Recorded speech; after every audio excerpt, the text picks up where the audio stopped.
এটা হচ্ছে 2004 সালে মোটামুটি স্থাপিত করা হয়। আর যখন স্থাপিত করে তখন জাস্ট 6 জনের মতো স্টুডেন্ট নিয়ে এটা শুরু করা হয়েছিল। কারণ এই যে এলাকা, এখানে অত বেশি ছেলেপুলে ছিল না, কারণ অত বেশি পরিবার ছিল না তখন। এখন মোটামুটি এখানে 33টা পরিবার থাকে, আর 200 জনের মতো এখানে বাসিন্দা থাকে। আমি সামনে যাই। আর স্কুলটা হচ্ছে অ্যাক্টিভ লার্নিংয়ের নীতি অনুসরণ করা পড়ানো হয়। এটা হচ্ছে কচুয়া এলাকার একটি ছোট গ্রাম, ইহারপাড়া, বা আগে এটাকে পটিয়া চা বাগানও বলা হতো। তো দ্যাটস ইট। তো এখানে যে চা বাগানের কারখানা ছিল, তখন পরে মনে পড়ছে, এখন চা বাগানের কারখানা ছিল, এই চা বাগানের কারখানাটা ভেঙে ফেলে তারপর এটা স্থাপন করা হয়েছে। কুকুরগুলো আমাকে দেখার পর তারপর এমন করতেছে, কারণ এখানে অপরিচিত কেউ ঢোকা না। এই প্রাচীরগুলো দেখলে বোঝা যায় কতটা পুরানো। তো আমি এখন দেখাবো আপনাদের সুন্দর করে। এখন ক্যামেরাটা আমার চেস্টে মাউন্ট করা ছিল। তো এখানে তো আসলে অনেক রিস্ক। ওই যে দেখতেছেন, দিদিটা যদি না থাকতো আমার অবস্থা কিন্তু অনেক খারাপ হয়ে যেত।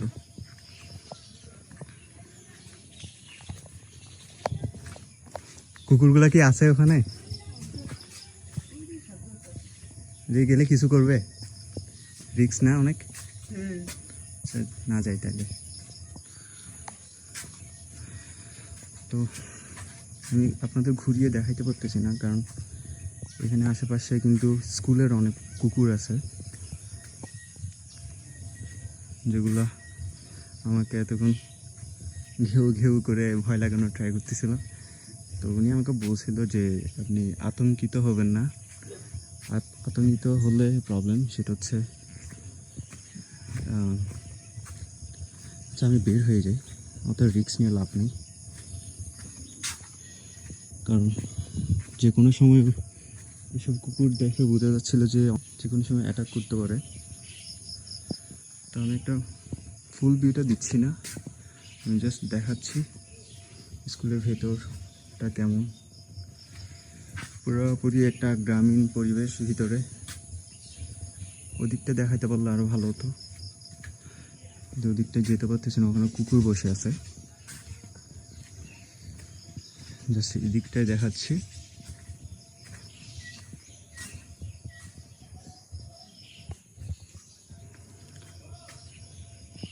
এটা হচ্ছে সামনের দিক, আর এদিকে গিয়ে এদিকে এটা হচ্ছে পিছনের দিক। তো এটা ইউজ করে সবাই, মোটামুটি দুইটাই ইউজ করে। আমি পিছনের দিকটা একটু বন্ধ থাকাই আমি এদিকে আসলাম। স্কুলটার একটা বড় মাঠ আছে, এখানে ছেলেপুলেরা খেলাধুলা করে। এই মাঠ। একটা ব্যাড নিউজ, আমি যখন স্বপ্ননগর স্কুল থেকে যখন বেরোচ্ছিলাম, তখন আমি যখন ক্যামেরাটা আবার আমি হাতে নিয়েছিলাম আমার মোবাইলটা, তখন এরপর যখন আমি আবার চেস্ট মাউন্টটা আমার মোবাইলটা মাউন্ট করি, তখন আমি খেয়াল করি নাই যে আমার ভিডিও মোডটা নর্মাল ভিডিও থেকে স্লো মোশন হয়ে গেছিল। তো আমি এতক্ষণ ধরে যে কথাগুলো বলে আসতেছিলাম, যে ভিডিওগুলো শ্যুট করে আসতেছিলাম, কথা তো ক্যাপচারই হয়নি, বাট ভিডিও শ্যুট হয়েছে, কিন্তু ওটা স্লো মোশনে শ্যুট হয়েছে। তো এখন যদি আমি ভিডিওটাকে যদি স্লো মোশন থেকে নর্মালে ক্যাপচার করি বা কনভার্ট করি, দেখা যাবে ভিডিও কোয়ালিটি একটু খারাপ হলেও প্রবলেম না, কিন্তু কথাগুলো আমি যে কথাগুলো বলছি ওগুলো ক্যাপচার হয়নি, ওগুলো রাইট হয়নি ভিডিওর সাথে। এই সেট আপের এটাই ড্রব্যাক, সেটা হচ্ছে আসলে ভিডিওটা কেমন হচ্ছে, কোন অ্যাঙ্গেলে ভিডিও হচ্ছে এটা একটু দেখা মুশকিল, আর ভিডিওর সিনারিওটা বোঝা মুশকিল। আসলে ভিডিওটা একটু পরপর চেক করা উচিত, কারণ মোবাইলটা আমার চেস্টের সাথে মাউন্ট করা। সামনে গরুর পাল।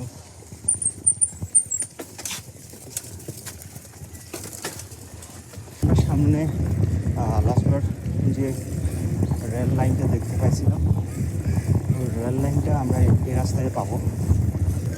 রেল লাইন 4, রেল লাইনের কথাই বলছিলাম।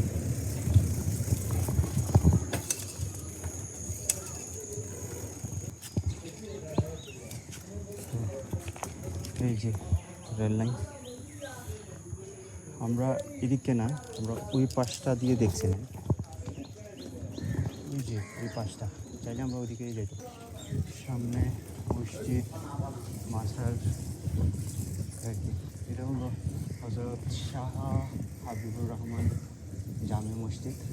মসজিদটা অনেক সুন্দর মাশাআল্লাহ। আমরা সামনে একটু সামনে গেলেই ওই যে আমরা আরকান রোডটা দিয়ে আসছিলাম, ঢাকা চট্টগ্রাম কক্সবাজার হাইওয়ে, ওটা পাবো ওই সামনে।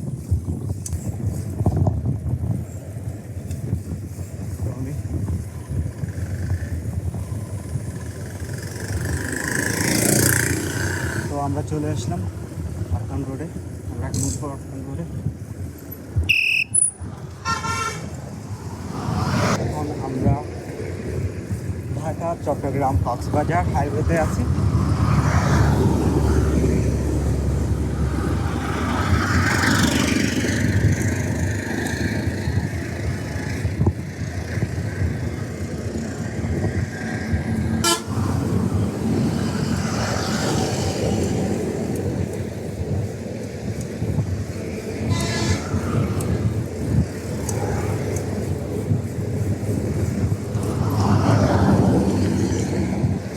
আমরা যাওয়ার সময় যে রোড দিয়ে এসেছিলাম সেই রোডটা আপনাদের দেখাবো, যেন আপনারা ক্লিয়ার হবেন যে আমরা কোন দিকে আসতেছি, কোন দিকে যাচ্ছি। এই রোড দিয়ে গেছিলাম, বামের রোড দিয়ে। এই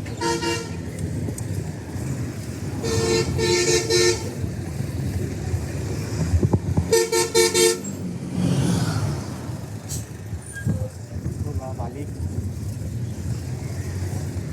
এখানে দেখবেন সামনে হচ্ছে পাক্কা দোকান।